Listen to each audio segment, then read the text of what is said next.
이스라엘이 발칵 뒤집혔습니다. 중동 3개국이 동시에 8조 원 무기 계약을 거부한 겁니다. 70년 방산 최강국의 자존심이 하룻밤새 무너진 이유는 단 2글자였습니다. 한국. 긴급 투입된 군사정보국 분석관이 조사를 마치고 떨리는 손으로 보고서에 적었습니다. 한국은 위협이 아니라 거울이었다. 중국 무기의 충격적 사기 실태와 한국 방산의 진짜 정체. 그 전말을 지금 공개합니다. 시작하기 전 구독과 좋아요, 그리고 대한민국 파이팅 댓글로 한국을 응원해주세요. 중동 3개국이 동시에 계약 갱신을 거부했습니다. 총 62억 달러, 한화로 8조 5천억 원에 달하는 금액이 하룻밤 사이에 증발한 겁니다. 이스라엘 국방부 지하 3층 보안회의실에 비상등이 켜진 건 그 보고가 올라온 직후였습니다. 70년입니다. 이스라엘이 중동 방산 시장을 지배해온 세월이죠. 아이언돔, 에로우, 스파이크. 전쟁의 한복판에서 피로 검증된 무기들이 이스라엘의 이름을 세계에 각인시켰습니다. 그런 우리한테 3개국이 동시에 등을 돌렸습니다. 전례가 없는 일이었죠. 하지만 진짜 충격은 그 다음이었습니다. 그 3개국이 우리 대신 선택한 나라가 어디였는지 아십니까? 중국도 아니었습니다. 러시아도 아니었죠. 미국도 아니었습니다. 한국이었습니다. 제 이름은 요나단 베르크입니다. 이스라엘 군사정보국 기술분석부에서 32년을 복무하고 퇴역한 사람이죠. 적국의 무기 체계를 역분석하고 아군 기술의 우위를 평가하는 것이 제 평생의 업이었습니다. 미국 무기도 뜯어봤고 러시아 무기도 분해했고 중국 무기의 약점도 낱낱이 파악하고 있었죠. 이 세상에 제가 분석하지 못할 무기 체계는 없다고 자부했습니다. 그런 제가 보안회의실 스크린에 뜬 2글자를 보고 피식 웃었습니다. 한국. 잠깐 구독과 좋아요 한 번씩만 꾹 눌러주시면 영상 제작에 정말 큰 힘이 됩니다. 그날 회의실에는 8명이 모여 있었습니다. 국방부 수출전략국장, SIBAT 차장, 방산기업 대표 2명, 군사정보국 현직 분석관 2명, 그리고 자문위원인 저까지. 공기가 무거웠습니다. 에어컨이 가동되고 있었는데도 회의실 안에 열기가 느껴졌죠.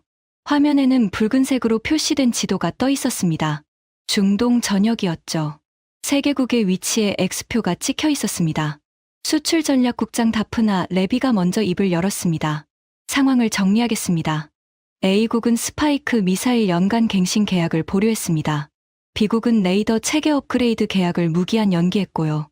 C국은 아예 계약 해지 통보를 보내왔습니다. 3건 합쳐서 62억 달러입니다. 회의실이 술렁거렸습니다. SIBAT 차장이 얼굴이 붉어진 채로 물었죠. 이유가 뭡니까? 가격 문제입니까? 다프나가 고개를 저었습니다. 가격이 아닙니다. 세 나라 모두 같은 이름을 언급했습니다. 화면이 바뀌었습니다. 세 나라에서 보내온 공식 서한의 핵심 문구가 나란히 나열됐죠. 저는 눈을 가늘게 뜨고 읽었습니다. A국의 서한에는 이렇게 적혀 있었습니다. 대한공급처와의 협의를 우선 진행하고자 합니다. B국도 비슷했죠. 신규 체계 도입 검토를 위해 기존 계약을 재조정하겠습니다. C국은 더 직접적이었습니다. 타국 방산 체계로의 전환을 결정했음을 통보합니다. 세 나라 모두 돌려 말하고 있었지만 가리키는 방향은 같았습니다. 다프나가 화면을 한 번 더 전환했죠.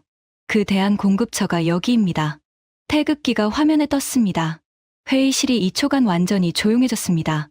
그리고 누군가 웃음을 터뜨렸죠. 방산기업 대표 에탄 골드버그였습니다. 한국이요? 진지하게 말하는 겁니까? 저도 솔직히 같은 생각이었습니다. 한국이라. 한국의 무기를 우리가 모르는 것은 아니었죠. K9 자주포가 꽤 팔리고 있다는 건 알고 있었습니다. 폴란드가 대량 구매했다는 뉴스도 봤죠. 하지만 그건 육상 장비 이야기였습니다. 자주포나 전차 같은 물건이죠. 정밀 미사일과 방공 체계, 레이더 시스템은 차원이 다른 영역입니다. 그건 이스라엘, 미국, 유럽이 지배하는 시장이었죠. 한국이 끼어들 자리가 아니었습니다. 아니, 그렇게 믿고 있었습니다. 다프나가 저를 바라봤습니다.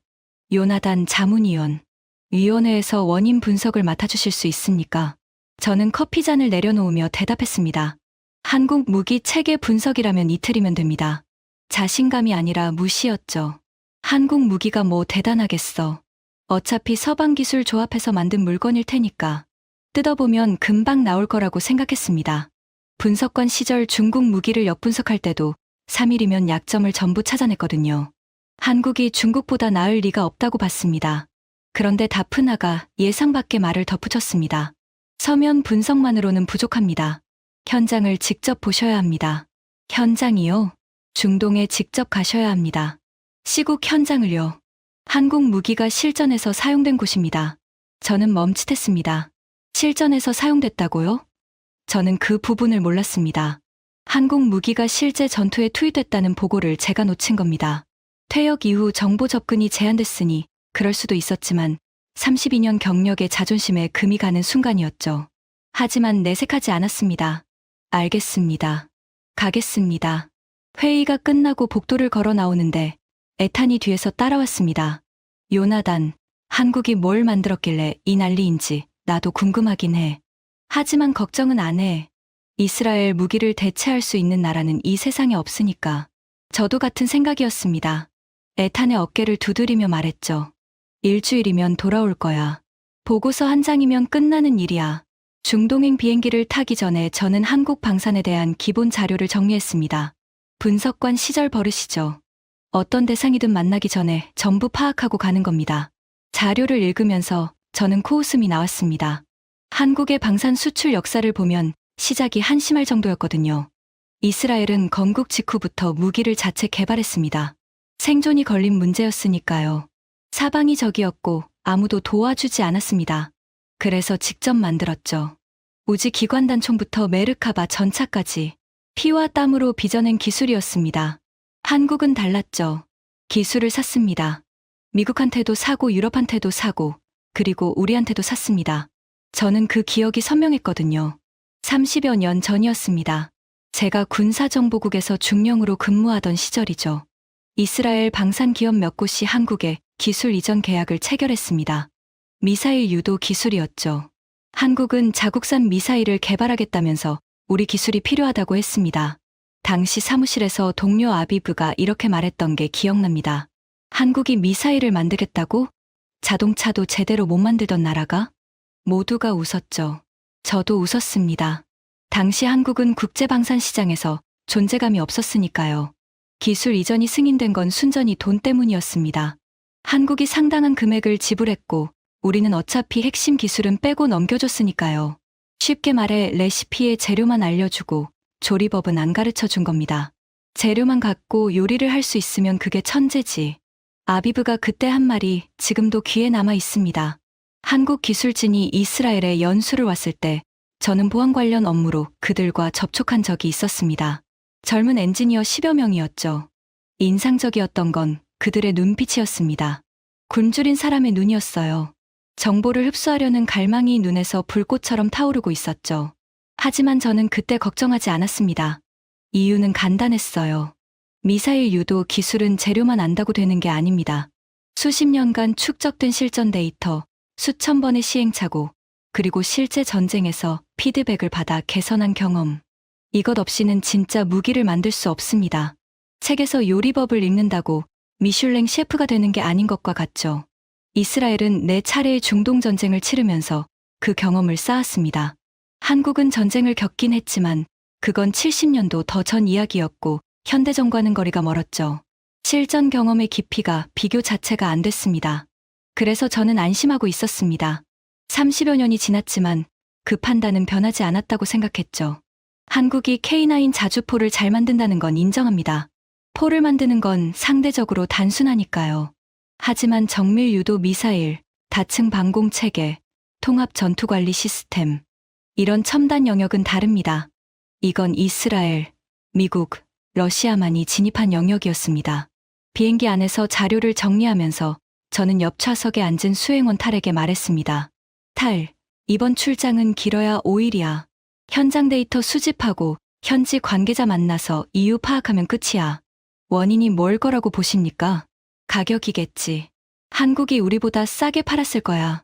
중동 국가들은 늘 그래. 10년 쓸 무기를 사면서도 1원이라도 아끼려고 하니까.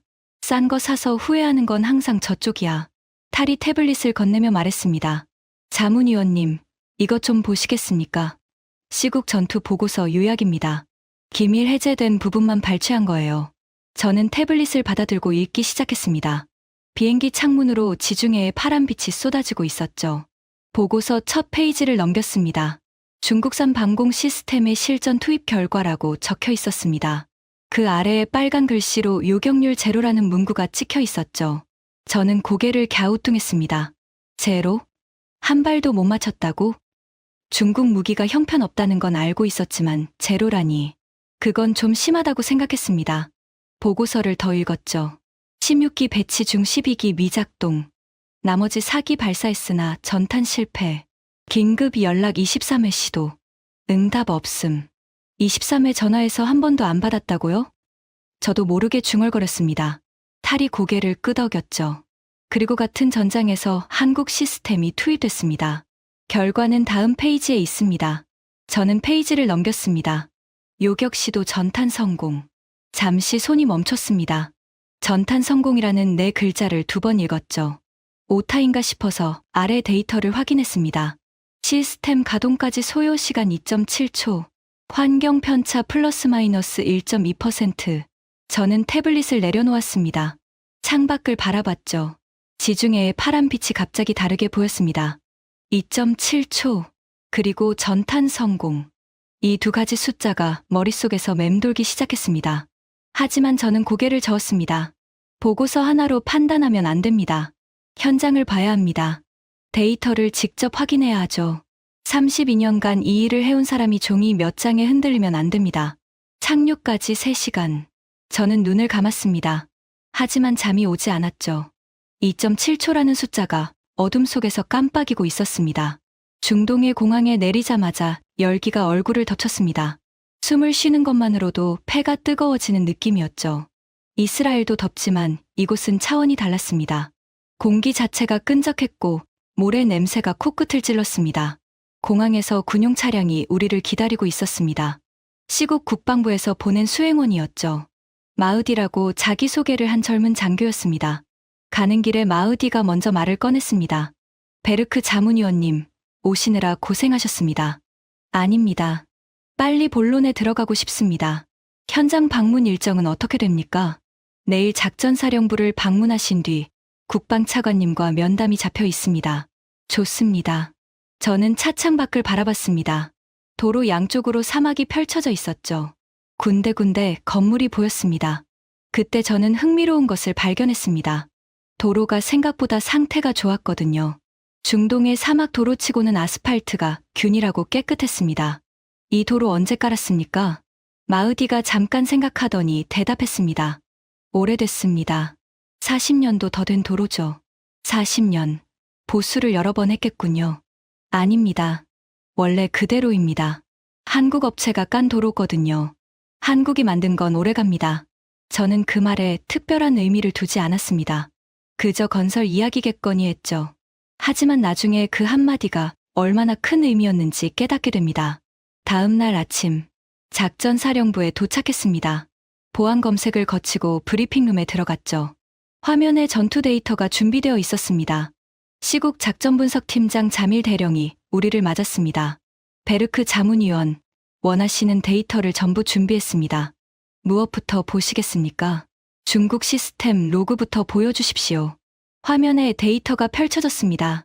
저는 의자를 앞으로 당기고 화면에 집중했죠. 32년간 이런 데이터를 봐왔으니 읽는데 시간이 걸리지 않았습니다. 하지만 읽으면 읽을수록 입이 벌어졌습니다. 중국 시스템 16기를 배치했는데 실전에서 가동된 건 4기뿐이었습니다. 나머지 12기는 발사 명령조차 전달이 안 됐죠. 소프트웨어가 먹통이 된 겁니다. 가동된 4기도 미사일을 발사하긴 했지만 추적 레이더가 목표를 놓쳤습니다. 허공으로 날아가다 자폭했죠. 이건 무기가 아니라 고철입니다. 저도 모르게 말이 나왔죠. 하지만 진짜 충격적인 건 그 다음이었습니다. 자밀 대령이 통신 기록을 보여줬거든요.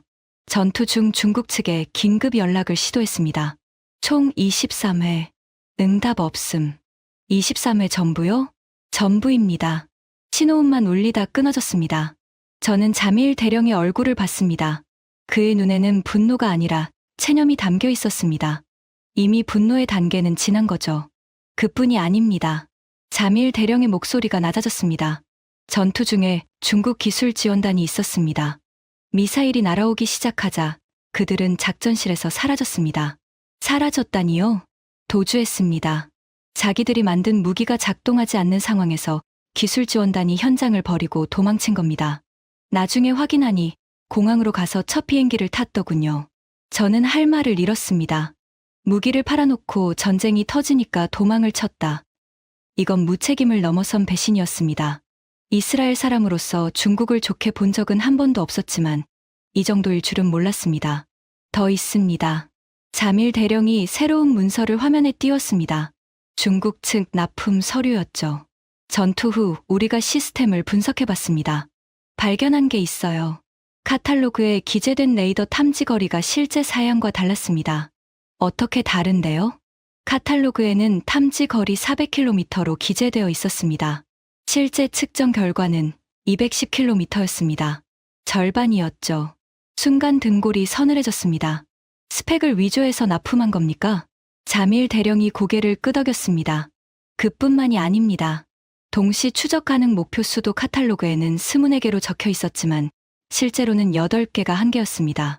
소프트웨어 버전도 계약서에 명시된 것보다 2세대나 낮은 구형이 설치되어 있었고요. 저는 주먹을 쥐었습니다. 이건 사기입니다.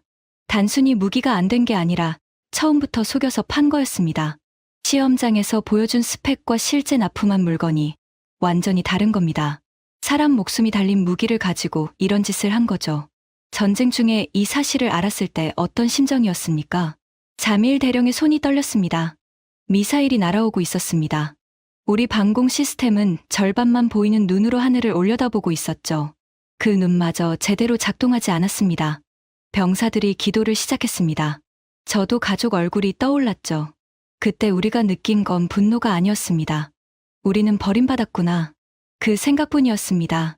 회의실이 조용해졌습니다. 저는 펜을 놓고 자밀 대령을 바라봤습니다. 그리고 물었죠. 그 상황에서 어떻게 살아남은 겁니까? 자밀 대령의 표정이 바뀌었습니다. 체념이 사라지고 그 자리에 다른 감정이 올라왔습니다. 제가 정확히 읽을 수 없는 감정이었죠. 경외? 감사? 아니면 둘 다였을까요? 한국 시스템이 있었습니다. 뭐라고요? 주력이 아니었습니다. 보조 전력으로 소수만 들여와 있었죠. 중국 시스템을 믿고 있었으니까요. 구석에 세워둔 거나 다름없었습니다. 그걸 켠 겁니까? 선택지가 없었습니다. 중국 시스템은 전부 멈춰 있었고 미사일은 코앞까지 와 있었습니다. 기술 장교가 말했죠. 한국 시스템이 있습니다. 저는 바로 가동하라고 명령했습니다. 결과는요? 자밀 대령이 저를 똑바로 바라봤습니다. 전탄 성공입니다. 쏜 만큼 다 맞았습니다. 한 발도 빗나가지 않았어요. 저는 아무 말도 하지 못했습니다.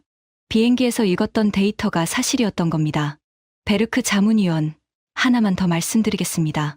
자밀 대령이 몸을 앞으로 숙였습니다. 중국에 23번 전화해서 한 번도 연결이 안 됐다고 했죠.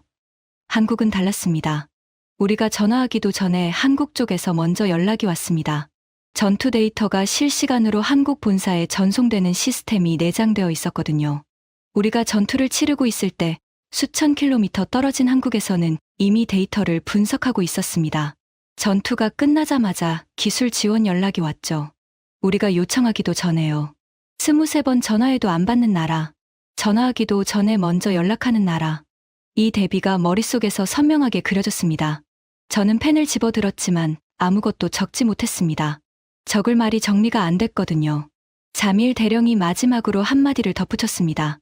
베르크 자문위원, 저는 당신에게 솔직하게 말하겠습니다. 이스라엘 무기는 훌륭합니다. 저도 알고 있어요. 하지만 우리가 이스라엘 계약을 보류한 건 이스라엘 무기가 나빠서가 아닙니다. 한국이 보여준 것을 본 뒤에는 기준 자체가 달라져 버린 겁니다. 기준이 달라졌다. 그 한마디가 가슴에 박혔습니다. 저는 브리핑룸을 나오면서 복도를 걸었습니다. 발소리가 울렸죠. 탈이 뒤에서 따라오며 물었습니다. 자문위원님, 괜찮으십니까? 표정이 안 좋으신데요. 괜찮아. 저는 짧게 대답했습니다. 하지만 괜찮지 않았습니다. 32년간 무기를 분석해 온 사람으로서 방금 들은 이야기는 제 상식의 범위 밖이었습니다. 카탈로그 수치와 실전 결과가 동일한 무기 체계, 전화하기 전에 먼저 연락이 오는 지원 시스템, 이건 제가 알고 있던 방산의 상식과 맞지 않았습니다. 어떤 무기든 실전에서는 카탈로그보다 성능이 떨어집니다. 그게 이 바닥의 철칙이에요.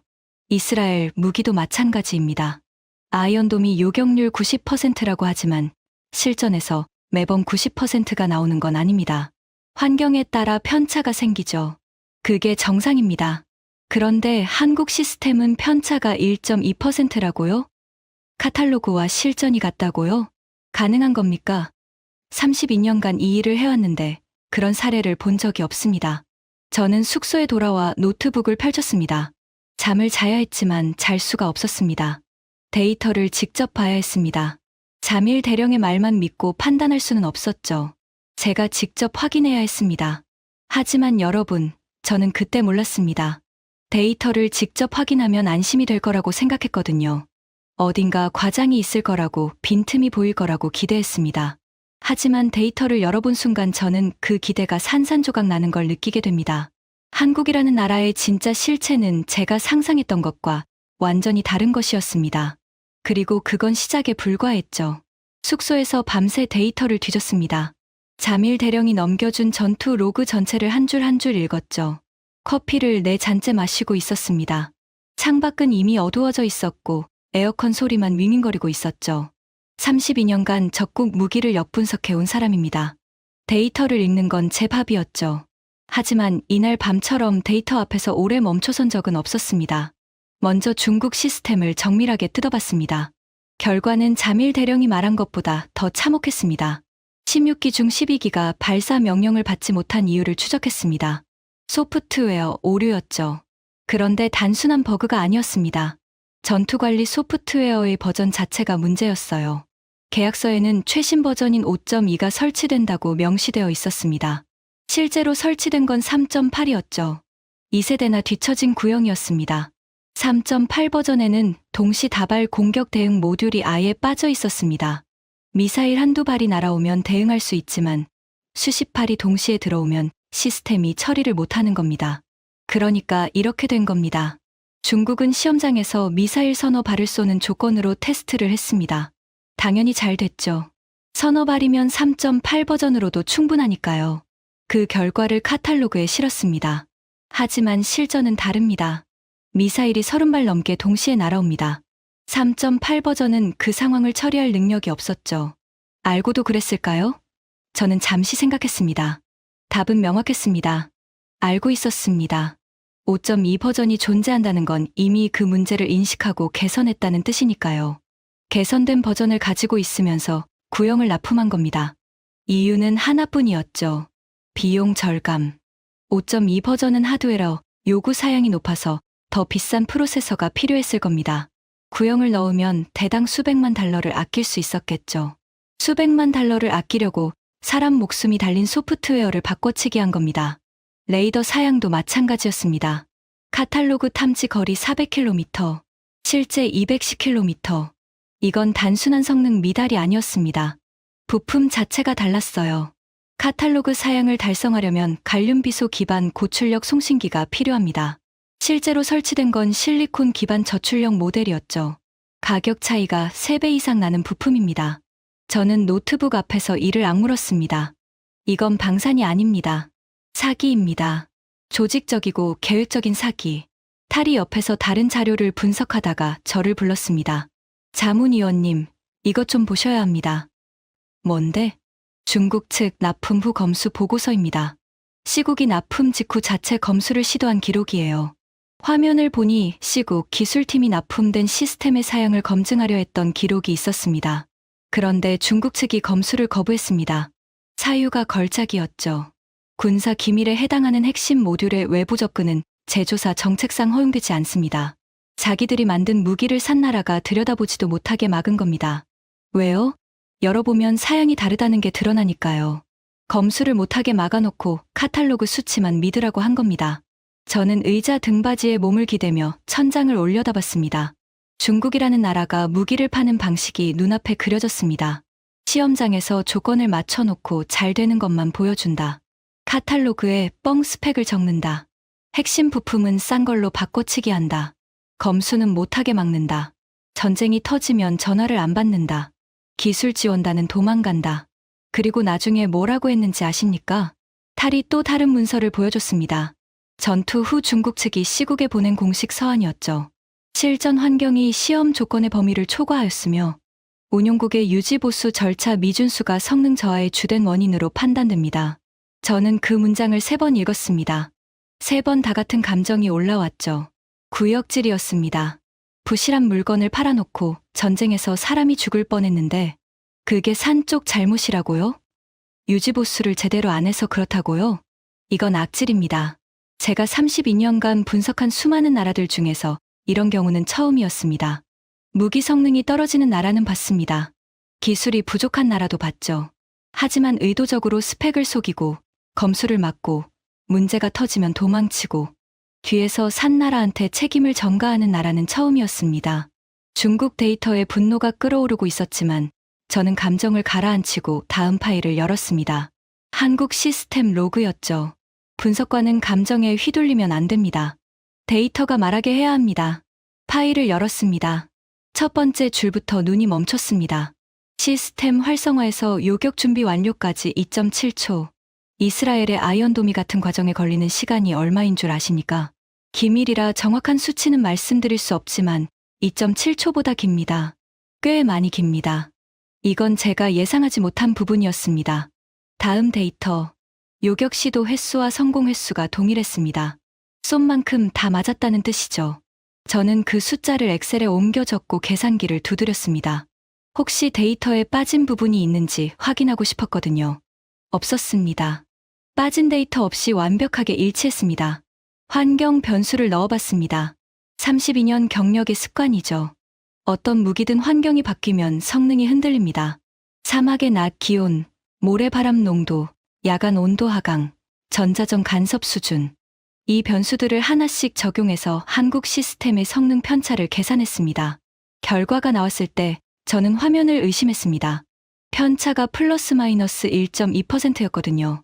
1.2%. 이게 무슨 의미인지 설명드리겠습니다. 이스라엘 무기는 세계 최고 수준입니다. 그 우리 무기도 환경 편차가 7에서 12% 정도 됩니다. 사막에서 쏘면 시험장보다 성능이 그만큼 떨어진다는 뜻이죠. 미국 패트리엇도 비슷합니다. 러시아 S400은 15%가 넘고요. 이게 정상입니다. 환경이 달라지면 성능이 떨어지는 게 물리 법칙이에요. 피할 수 없는 겁니다. 그런데 1.2%라고요? 저는 자리에서 일어났습니다. 방 안을 왔다 갔다 했죠. 생각을 정리해야 했습니다. 이건 두 가지 중 하나입니다. 데이터가 거짓이거나 아니면 이 시스템을 만든 사람들이 무언가 완전히 다른 방식으로 접근한 거죠. 탈에게 말했습니다. 내일 자밀 대령한테 원본 로그를 요청해. 가공되지 않은 날 것 그대로. 내가 직접 처음부터 돌려볼 거야.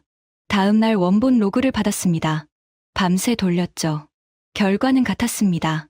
제가 어떤 변수를 넣어도 어떤 조건을 바꿔도 한국 시스템의 성능은 거의 동일하게 유지됐습니다.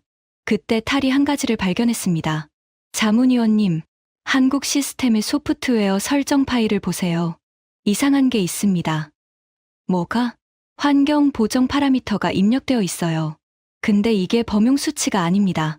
이 지역의 구체적인 기후 데이터예요. 평균 기온, 최고 기온, 최저 기온, 습도 범위, 모래바람 농도, 심지어 이 지역 상공의 평균 풍속까지 입력되어 있습니다. 저는 탈의 화면을 들여다봤습니다. 눈이 커졌죠. 파라미터가 수백 개였습니다. 이 사막의 환경 데이터가 소수점 2자리까지 입력되어 있었습니다. 이걸 누가 넣은 거지? 납품 기록을 보니까 출하 전에 이미 설정이 완료된 상태로 도착했습니다. 한국에서 보내기 전에 다 넣어놓은 거예요. 저는 입을 다물 수가 없었습니다. 이 사막에서 수천 킬로미터 떨어진 나라에서 이곳의 모래바람 농도까지 계산해서 집어넣었다고요? 그래서 환경 편차가 1.2%밖에 안 된 겁니다. 환경이 변해서 성능이 떨어지는 게 아니라 애초에 그 환경을 다 계산해놓고 만든 거니까요.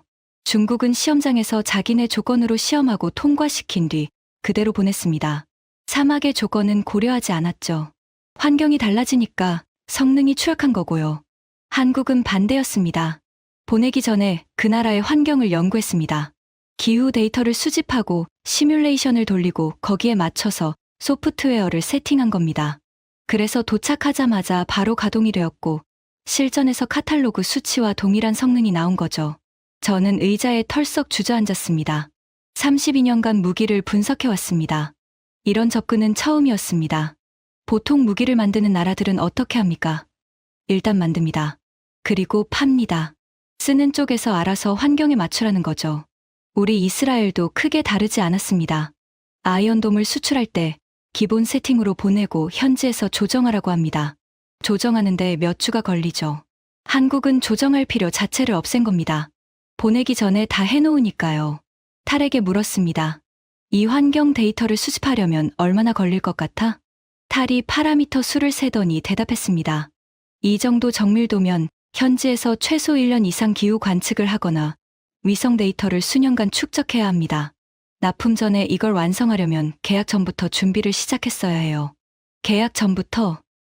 네, 최소 2년 전부터요. 저는 한참 동안 아무 말도 하지 못했습니다. 계약을 따기도 전에 그 나라의 사막을 연구하고 있었다는 뜻이잖아요.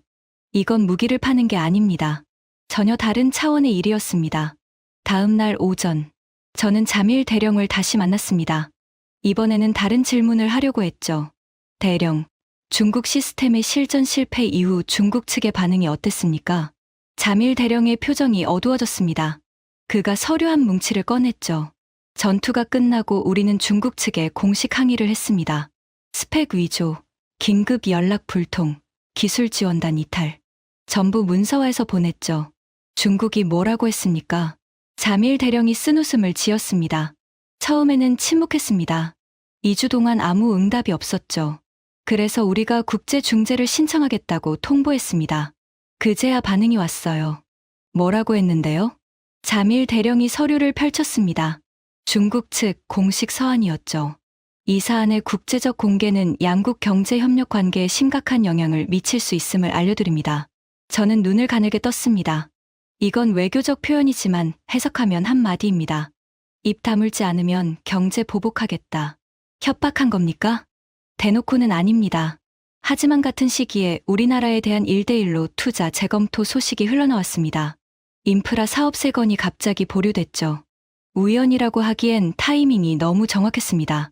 저는 이를 악물었습니다.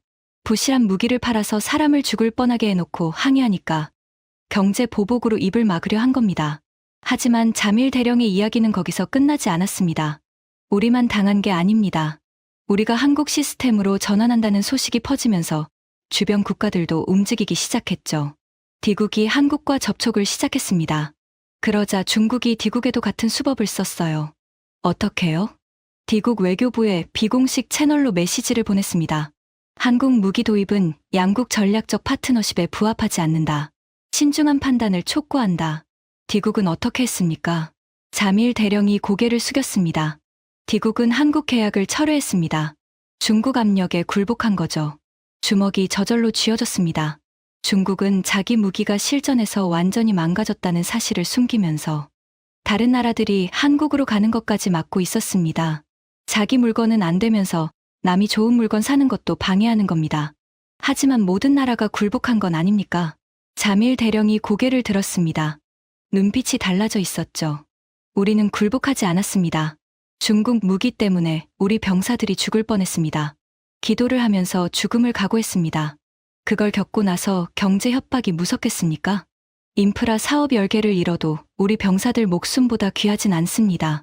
저는 그 말에 아무 대꾸도 하지 못했습니다. 이스라엘 사람으로서 그 감정은 이해할 수 있었거든요. 우리도 같은 경험을 한 민족이니까요. 전쟁에서 배신당한 분노는 어떤 경제적 이익보다 큽니다. 이국 사례도 있습니다. 자밀 대령이 덧붙였습니다. 이국은 중국 무기를 쓰다가 우리랑 같은 경험을 했어요. 실전에서 중국 시스템이 제대로 작동하지 않았죠. 이국이 한국에 접촉하자 중국은 더 노골적으로 나왔습니다. 이국 주재 대사가 직접 국방장관을 찾아가서 말했다고 합니다. 한국 무기를 도입하면 우리는 이를 적대적 행위로 간주할 것이다. 적대적 행위라고요? 무기를 어디서 사느냐가 적대적 행위입니까? 중국은 그렇게 생각하는 모양입니다. 이국은 어떻게 했습니까? 자밀 대령이 미소를 지었습니다. 이 대화 중 처음 보는 미소였죠. 한국 계약에 사인했습니다. 대사가 찾아온 바로 다음 날에요. 저는 그 말에 피식 웃음이 나왔습니다. 그리고 동시에 깨달았죠. 중국이 아무리 협박해도 실전을 겪은 나라들은 돌아서지 않는다는 것을요. 전쟁에서 목숨이 달린 경험을 하고 나면 경제적 협박 따위는 통하지 않습니다. 중국은 무기를 팔면서 공포를 함께 팔고 있었습니다. 하지만 진짜 공포를 경험한 나라들, 중국 무기가 멈추고 미사일이 쏟아지던 그 밤을 경험한 나라들 앞에서 중국의 공포는 아무 힘이 없었죠. 오후에 큰 면담이 잡혀 있었습니다. 시국 국방차관 파드 알무바라크를 만나는 자리였죠. 이 면담이 이번 출장의 핵심이었습니다. 계약 보류 결정을 내린 장본인이니까요. 국방부 건물에 들어서면서 긴장감이 올라왔습니다. 이스라엘 무기가 왜 밀려나고 있는지 이 사람의 입에서 직접 들어야 했습니다. 차관실은 넓었습니다. 에어컨이 3개 돌아가고 있었지만 창문으로 들어오는 사막의 열기가 느껴졌죠. 파드 차관은 덩치가 큰 사람이었습니다. 악수를 하는데 손에 힘이 있었죠. 베르크 자문위원, 먼 길 오셨습니다. 감사합니다, 차관님.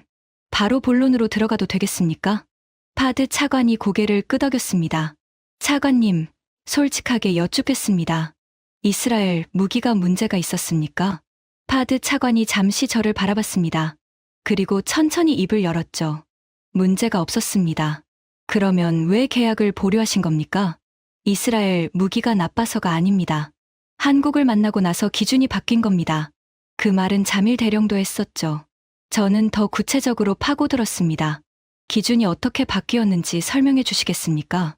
파드 차관이 일어나서 창가로 걸어갔습니다. 창밖으로 사막이 보였죠. 베르크 자문위원, 이스라엘에서 무기를 사면 어떻게 됩니까? 계약하고, 돈 내고, 물건 받고, 설치하는데 3주에서 한 달.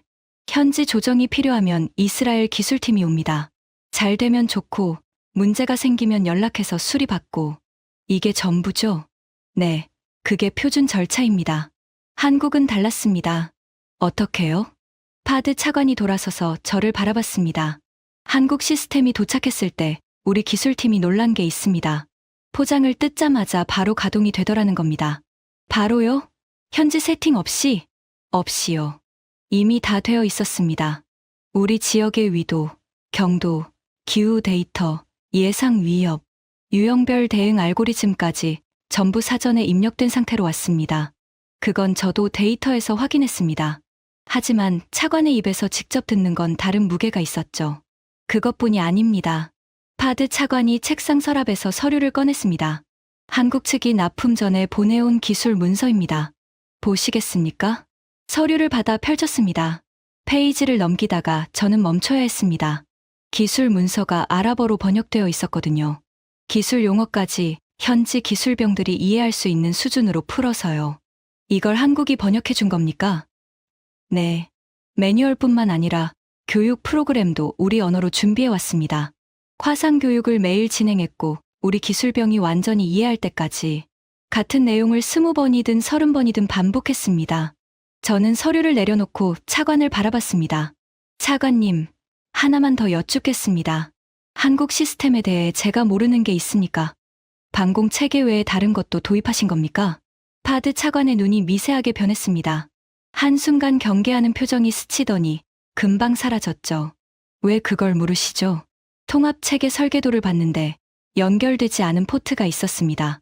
다른 무기 체계와 연동하기 위한 구조로 보였는데 현재 비어있더군요. 파드 차관이 잠시 침묵했습니다. 그리고 낮은 목소리로 말했죠. 비어있지 않습니다. 뭐라고요? 한국은 방패만 준 게 아닙니다. 그 한마디에 제 심장이 한 박자 멈추는 것 같았습니다. 방패만이 아니라고? 그러면 뭐가 더 있다는 겁니까? 파드 차관이 다시 창가로 걸어가며 말했습니다. 천궁이 미사일을 막아준 건 사실입니다. 하지만 천궁만으로는 전쟁을 끝낼 수 없었어요. 적이 100발을 쏘면 100발을 막아야 하고 1000발을 쏘면 1000발을 막아야 하니까요. 끝이 없죠. 네, 그건 방공 체계의 근본적 한계입니다. 이스라엘도 같은 고민을 합니다. 한국은 그 한계를 해결하는 것까지 같이 줬습니다. 어떻게요? 적이 미사일을 쏘는 순간 천궁의 레이더가 궤도를 추적합니다. 궤도를 역계산하면 어디서 쐈는지 원점이 나오죠. 그 좌표가 자동으로 공격 시스템에 전달됩니다. 그러면 한국제 지대지 미사일이 그 원점을 타격합니다. 저는 숨을 멈췄습니다. 쏘면 쏠수록 자기 기지가 날아간다. 이 사실을 알면 적은 더 이상 쏘지 못합니다. 쏘는 것 자체가 손해니까요. 한국은 방패와 창을 하나의 시스템으로 연결한 겁니다. 막으면서 동시에 치는 구조. 제가 아까 본 빔포트. 그게 바로 이 연결을 위한 것이었습니다.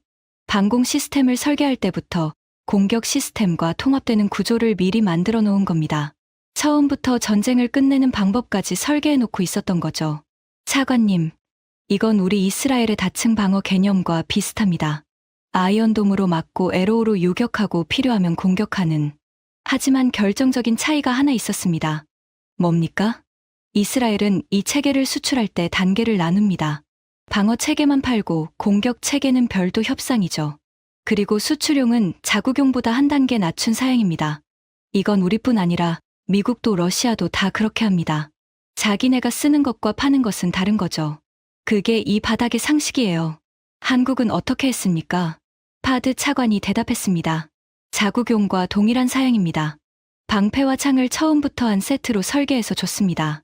자기 나라 군이 쓰는 것과 같은 물건을요. 그 말에 저는 잠시 아무 생각도 할 수가 없었습니다. 자국용과 수출용이 같다. 방패와 창을 한 세트로 준다.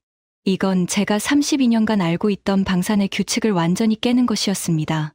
숙소로 돌아오는 차 안에서 저는 말이 없었습니다. 탈이 옆에서 조심스럽게 물었죠. 자문위원님, 보고서 방향을 어떻게 잡으시겠습니까? 아직 모르겠어. 저는 창밖을 바라봤습니다. 사막 위로 노을이 번지고 있었죠. 붉은 빛이 모래 위에 길게 누워 있었습니다. 한 가지가 계속 걸렸습니다. 한국이라는 나라가 어떻게 이런 물건을 만들 수 있었는지 기술적으로는 이해할 수 있었습니다. 한국의 기술력이 높다는 건 이미 알려진 사실이니까요. 반도체, 자동차, 조선, 기술은 있습니다. 하지만 기술만으로는 설명이 안 되는 부분이 있었습니다. 환경 데이터를 2년 전부터 수집하는 것, 매뉴얼을 현지 언어로 번역하는 것, 자국용과 수출용 사양을 동일하게 맞추는 것, 새벽에 전화하면 3분 만에 받는 것. 이건 기술의 문제가 아닙니다. 태도의 문제이고 철학의 문제였습니다. 대체 이 철학이 어디서 나온 걸까? 저는 그날 밤부터 한국이 중동에 진출한 역사를 파기 시작했습니다. 탈에게 자료를 모으라고 했죠. 한국이 이 지역에 처음 온 게 언제야? 방산 이전에 뭘 했는지 전부 찾아봐. 다음 날 탈이 두꺼운 서류를 들고 왔습니다. 자문위원님, 한국의 중동 진출사를 정리했는데 생각보다 양이 많습니다. 얼마나? 53년입니다. 53년이라고? 네. 한국이 이 지역에 처음 발을 들인 건 1970년대입니다. 53년 전이죠. 저는 서류를 한 장씩 넘기기 시작했습니다. 한국이 처음 중동에 온 건 건설 노동자로서였습니다. 그때 한국은 지금과 완전히 다른 나라였죠. 솔직히 말하면 이스라엘에서는 한국이 어디 붙어 있는지도 잘 몰랐습니다. 아시아 어딘가에 전쟁으로 폐허가 된 작은 나라. 그 정도가 우리가 아는 전부였죠. 자료를 읽으면서 저는 점점 빠져들었습니다. 한국 건설 노동자들은 다른 나라 노동자들과 달랐습니다. 낮 기온이 52도에 달하는 사막에서 다른 나라 업체들은 오후에 작업을 중단했습니다. 당연한 거죠. 사람이 52도에서 일하면 쓰러집니다. 한국 노동자들은 멈추지 않았습니다. 쓰러진 사람을 병원에 보내고 남은 사람이 그 자리를 채웠죠. 밤에도 조명을 켜고 일했습니다. 왜요? 자료에 답이 있었습니다. 한국 노동자들이 남긴 기록에 이런 말이 있더군요. 고향에 보낼 돈을 벌어야 한다고, 가족을 위해서 버틴다고. 저는 그 대목에서 멈췄습니다. 가족을 위해서. 이 한마디가 수만 명의 사람들을 52도 사막에서 버티게 한 겁니다. 하지만 정말 놀라운 건 그 결과였습니다. 한국 건설사들은 계약 공기보다 항상 일찍 끝냈습니다. 보통 2주에서 한 달 빨리 완공했죠. 다른 나라 업체들은 평균 3개월에서 6개월 지연됐습니다. 한국만 빨랐어요. 이유를 물으니 한국 현장 감독이 이렇게 대답했다고 합니다. 약속한 날짜에 늦으면 부끄럽다고. 약속한 날짜에 늦으면 부끄럽다. 이 말이 머릿속에서 맴돌기 시작했습니다. 천궁의 데이터를 분석할 때도 같은 느낌을 받았거든요. 카탈로그에 적힌 수치를 실전에서 그대로 보여준다. 약속한 성능을 전쟁터에서 증명한다. 같은 맥락이었습니다. 품질도 마찬가지였습니다. 한국이 건설한 도로와 건물은 40년이 넘게 보수 없이 버티고 있었습니다. 같은 시기에 다른 나라가 지은 것들은 이미 여러 차례 보수를 거치거나 철거된 곳도 있었죠. 이유를 찾아보니 한국 기술자들이 규격보다 더 두꺼운 철근을 넣고 계약서에 명시된 것보다 더 많은 시멘트를 썼다는 기록이 있었습니다. 이유가 뭐냐고 물으니 이렇게 대답했다고 합니다. 우리 이름이 붙는 건데 허술하게 지을 수 없다고. 나중에 무너지면 한국 사람 전체가 욕을 먹는다고. 저는 서류를 내려놓고 창밖을 바라봤습니다. 어제 마우디가 했던 말이 떠올랐습니다. 한국이 만든 건 오래갑니다. 40년 된 도로가 보수 없이 멀쩡한 이유가 여기 있었던 겁니다. 자료를 더 파고들었습니다. 한국의 중동 사업은 시대별로 진화하고 있었습니다.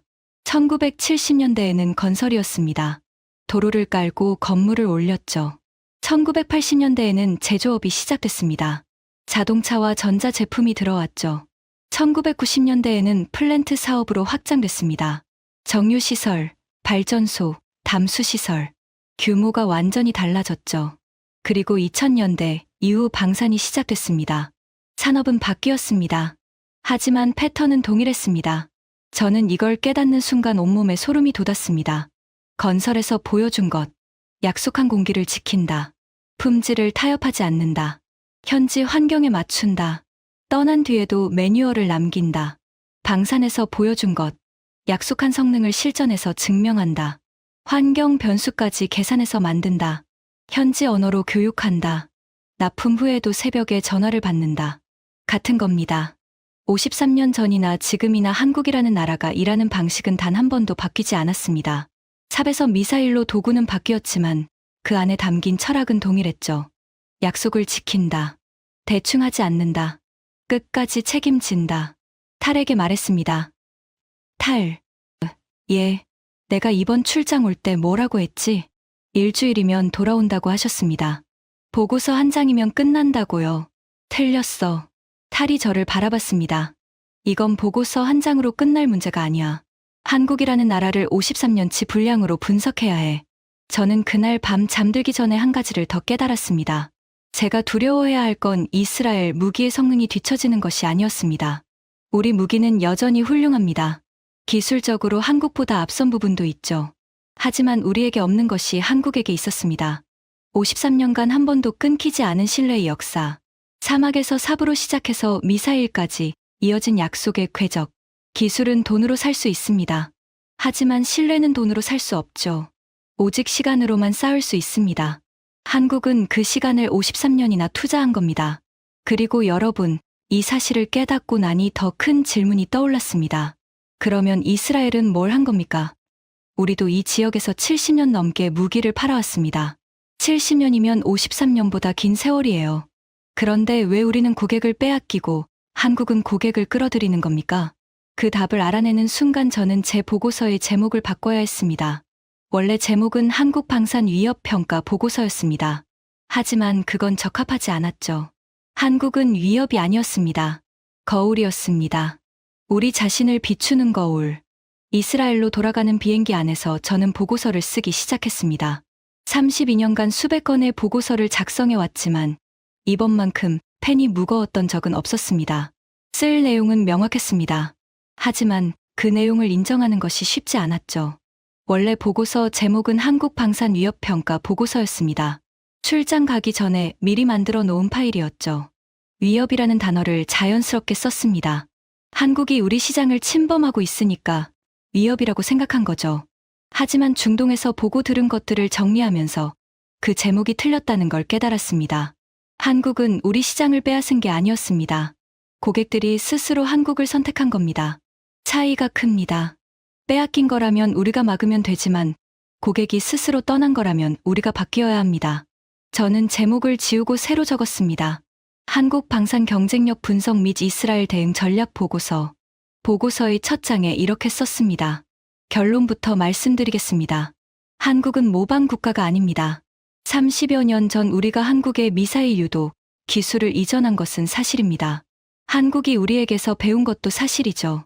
하지만 학생이 선생의 가르침을 받고 그 위에 자기만의 것을 쌓아 올렸다면 그것은 모방이 아닙니다. 발전입니다. 한국은 우리에게서 기술을 배웠습니다. 하지만 그 기술 위에 우리가 올리지 않은 것을 올렸습니다. 철학입니다. 펜을 놓고 창밖을 바라봤습니다. 구름 위로 햇빛이 쏟아지고 있었죠. 다시 펜을 들었습니다. 이스라엘은 최고의 무기를 만듭니다. 이 점에는 의심의 여지가 없습니다.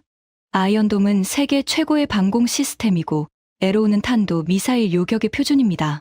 기술적으로 우리는 여전히 최정상에 있습니다.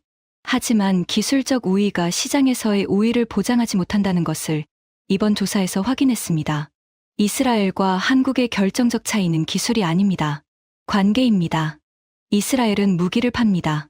계약하고 납품하고 유지보수 서비스를 제공합니다. 거래가 끝나면 관계가 소원해지죠. 다음 계약이 올 때까지 기다립니다.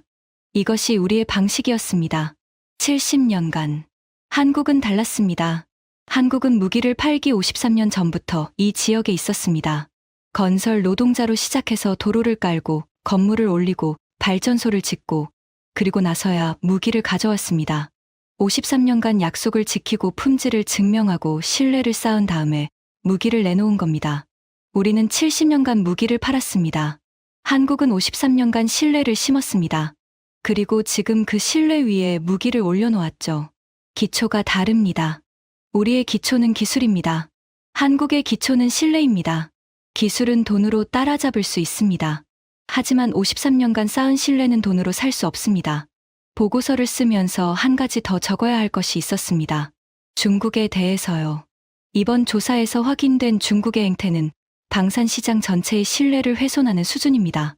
스펙 위조, 부품 바꿔치기, 긴급 상황 시 연락 두절, 기술지원단 현장 이탈, 사후 책임 전가, 전환 시도 국가에 대한 경제적 압박. 이는 단순한 상업적 실패가 아니라 구조적이고 의도적인 기만입니다. 중국의 이러한 행태가 오히려 한국에게 기회를 열어준 측면이 있습니다. 중국 무기에 대한 신뢰가 붕괴되면서 대안을 찾는 국가들이 급증했고 그 대안으로 한국이 선택되고 있습니다. 중국이 한국의 가장 효과적인 영업사원이 된 셈입니다. 이 문장을 쓰면서 쓴웃음이 나왔습니다. 하지만 사실이었죠. 텔아비브에 도착해서 보고서를 최종 정리했습니다. 마지막 페이지에 제언을 적어야 했죠. 제언 1점, 한국을 경쟁자가 아닌 잠재적 파트너로 재설정할 것을 권고합니다. 한국의 방산 기술력은 이미 이스라엘과 협력할 수 있는 수준에 도달했으며 특히 체계 통합과 사후 지원 분야에서 이스라엘이 배울 점이 있습니다. 제가 이 문장을 쓸 때 손이 떨렸습니다. 이스라엘이 한국한테 배울 점이 있다. 32년간 이스라엘 군사정보국에서 적국, 무기의 약점만 찾아온 사람이 한국의 강점을 인정하는 문장을 쓰고 있었으니까요. 제언 2점, 이스라엘 방산 수출 모델을 재검토할 것을 권고합니다. 납품 후 관계 단절이 아닌 전주기 지원 모델로 전환해야 합니다. 한국이 보여준 사전 환경 맞춤, 현지 언어 교육, 실시간 기술 지원 방식을 벤치마킹할 필요가 있습니다. 보고서를 국방부에 제출했습니다. 다프나 수출전략국장에게 직접 전달했죠. 다프나가 보고서를 읽는 동안 저는 맞은편 의자에 앉아 기다렸습니다. 10분이 지났습니다. 20분이 지났죠. 다프나가 마지막 페이지를 덮고 저를 바라봤습니다. 한국한테 배우라고요? 배울 점이 있다고 썼습니다. 다프나가 잠시 입을 다물었다가 말했습니다. 이 보고서를 장관에게 올리면 불쾌하실 수 있습니다. 사실이 불쾌하다면 그건 사실의 문제가 아니라 우리의 문제입니다. 다프나가 한참 저를 쳐다봤습니다. 그리고 천천히 고개를 끄덕였죠. 올리겠습니다. 3일 뒤 답신이 왔습니다. 장관실에서 직접 전화가 왔죠. 베르크 자문위원, 보고서 잘 읽었습니다. 감사합니다. 한국의 공동 개발을 제안하라는 건 동의합니다. 다만 한 가지 조건이 있습니다. 뭡니까? 우리가 먼저 손을 내밀지 않겠습니다. 한국이 먼저 오게 만드십시오. 저는 속으로 쓰웃음을 지었습니다. 자존심. 이스라엘의 자존심이 남아있는 겁니다. 한국한테 배울 점이 있다는 건 인정하지만 우리가 먼저 고개를 숙이지는 않겠다는 거죠. 하지만 저는 알고 있었습니다. 시간의 문제라는 것을요. 한국은 매년 더 많은 나라의 선택을 받고 있었고 이스라엘의 점유율은 계속 줄고 있었습니다. 자존심을 지키다가 시장을 잃는 것과 자존심을 내려놓고 새로운 파트너십을 여는 것. 어느 쪽이 현명한 선택인지는 명백했죠. 보고서를 제출한 뒤 며칠간 저는 집에서 시간을 보냈습니다. 퇴역 군인의 일상으로 돌아온 거죠. 하지만 머릿속은 여전히 중동에 가 있었습니다. 사막의 열기, 자밀 대령의 눈빛, 파드 차관의 목소리, 40년 된 도로, 52도에서 삽을 들고 일하던 한국 노동자들. 이 모든 것이 머릿속에서 하나의 그림으로 합쳐지고 있었습니다. 저녁에 서재에 앉아 있을 때 아내가 들어왔습니다. 요나단, 뭘 그렇게 생각해요? 저는 잠시 망설였다가 말했습니다. 한국이라는 나라에 대해서 생각하고 있어. 아내가 의아한 표정을 지었죠. 한국, 삼성 그 나라? 그래, 삼성 그 나라. 아내가 옆에 앉았습니다. 거기가 왜요? 저는 한참 동안 어떻게 설명할지 생각했습니다. 그리고 이렇게 말했죠. 내가 32년간 무기를 분석해 왔잖아. 성능을 보고, 수치를 보고, 기술력을 보고 판단했지. 그게 내 일이었어. 근데 이번에 알게 된 게 있어. 뭔데요? 무기보다 강한 게 있더라. 그 무기를 만든 나라의 철학이 더 강해. 아내가 잠시 생각하더니 물었습니다. 어떤 철학인데요? 약속을 지키는 거야. 그게 전부야. 저는 서재 책상 위에 사진 한 장을 올려놓았습니다. 중동 출장 중에 자밀 대령에게서 받은 것이었죠. 1970년대 한국 건설 노동자들의 사진이었습니다. 사막 한가운데 삽을 들고 서 있는 젊은 사람들. 마르고 작고 햇볕에 그을린 얼굴들. 하지만 눈빛은 살아 있었습니다. 이 사람들이 누군지 알아? 아내가 사진을 들여다봤습니다. 53년 전에 사막에서 도로를 깔던 한국 사람들이야. 52도 열기 속에서 가족 사진 하나 품에 넣고 일했대. 약속한 날짜보다 일찍 끝내고 규격보다 더 튼튼하게 지었어. 이유가 뭔지 알아? 뭔데요? 우리 이름이 붙는 건데 허술하게 지을 수 없다고 했대. 나중에 무너지면 한국 사람 전체가 욕을 먹는다고. 아내가 사진을 내려놓고 저를 바라봤습니다. 그 사람들 손자 세대가 지금 미사일을 만들고 있어. 삽이 미사일이 된 거야. 하지만 그 안에 담긴 정신은 하나도 변하지 않았어. 약속을 지킨다. 대충 하지 않는다. 끝까지 책임진다. 아내가 조용히 말했습니다. 그래서 당신이 그렇게 생각에 빠져 있었군요. 저는 고개를 끄덕였습니다. 나는 32년간 이스라엘 무기가 세계 최고라고 믿어왔어. 지금도 그 생각은 변하지 않았어. 우리 기술은 최고야. 하지만 이번에 알게 됐어. 최고의 기술이 최고의 선택은 아닐 수 있다는 걸. 무슨 뜻이에요? 중동 국가들이 한국을 선택한 건 한국 무기가 이스라엘 무기보다 뛰어나서가 아니야. 한국이라는 나라가 이스라엘보다 더 신뢰할 수 있었기 때문이야. 전쟁이 터져도 전화를 받는 나라. 팔고 나서도 끝까지 책임지는 나라. 그게 한국이었어. 저는 창밖을 바라봤습니다. 텔아비브의 밤하늘에 별이 떠 있었죠. 우리 이스라엘은 70년간 무기를 팔았어. 최고의 무기를. 하지만 팔고 나면 관계가 끝났지. 다음 계약 때까지 기다렸어. 한국은 달라. 한국은 무기를 팔기 53년 전부터 그 사막에 있었어. 도로를 깔면서 신뢰를 쌓았고 발전소를 지으면서 관계를 만들었어. 그 신뢰와 관계 위에 무기를 올려놓은 거야. 기초가 달라. 여러분, 이 이야기를 시작할 때 저는 이렇게 말씀드렸습니다. 중동 3개국이 동시에 이스라엘과의 62억 달러 계약을 보류했다고. 이스라엘 국방부에 비상이 걸렸다고. 한국 때문이라고. 저는 한국을 무시했습니다. 우리한테 기술을 배워간 나라가 뭘 만들겠느냐고 코웃음을 쳤죠. 보고서 한 장이면 끝날 거라고 자신했습니다. 하지만 저는 틀렸습니다. 완전히 틀렸죠. 중동의 사막에서 저는 3가지를 봤습니다. 첫째, 중국의 민낯을 봤습니다. 스펙을 속이고 부품을 바꿔치기 하고 전쟁이 터지면 도망치고 항의하면 협박하는 나라. 무기를 파는 게 아니라 사기를 치는 나라의 실체를 봤습니다. 둘째, 한국의 진짜 모습을 봤습니다. 보내기 2년 전부터 사막의 모래바람 농도까지 계산하는 나라. 자국용과 수출용 사양이 같은 나라. 새벽에 전화하면 3분 만에 받는 나라. 전화하기도 전에 먼저 연락이 오는 나라. 53년간 한 번도 약속을 어기지 않은 나라의 실체를 봤습니다. 셋째, 이스라엘의 그림자를 봤습니다. 최고의 기술에 취해서 관계를 등한시한 우리 자신의 모습을 봤습니다. 세계가 한국을 두려워하기 시작했습니다. 중동만이 아닙니다. 방산 시장 전체가 요동치고 있죠. 중국의 점유율은 반 토막이 났고 한국의 점유율은 3배 넘게 뛰었습니다. 14개국이 한국의 문을 두드리고 있습니다. 하지만 여러분, 세계가 진짜 두려워해야 할 건 한국의 미사일이 아닙니다. 53년간 사막 위에 쌓아 올린 신뢰입니다. 삽에서 시작해서 미사일에 이른 그 여정의 무게입니다. 약속을 지키는 것, 대충 하지 않는 것, 끝까지 책임지는 것. 이 당연해 보이는 것들을 53년간 한 번도 빠짐없이 해온 나라.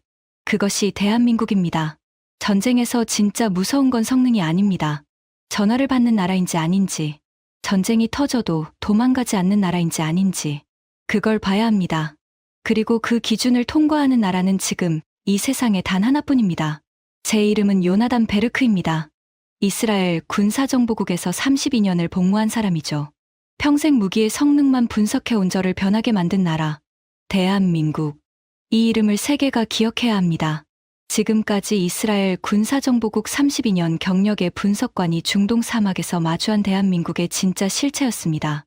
삽에서 미사일까지 53년간 단 한 번도 약속을 어기지 않은 나라. 그 이야기가 자랑스러우셨다면 주변에 널리 공유해주세요. 오늘도 우리 구독자님들의 가정에 따뜻한 행복이 가득하시길 진심으로 바라겠습니다. 구독과 좋아요 꼭 부탁드립니다. 지금까지 감동 새벽이었습니다. 감사합니다.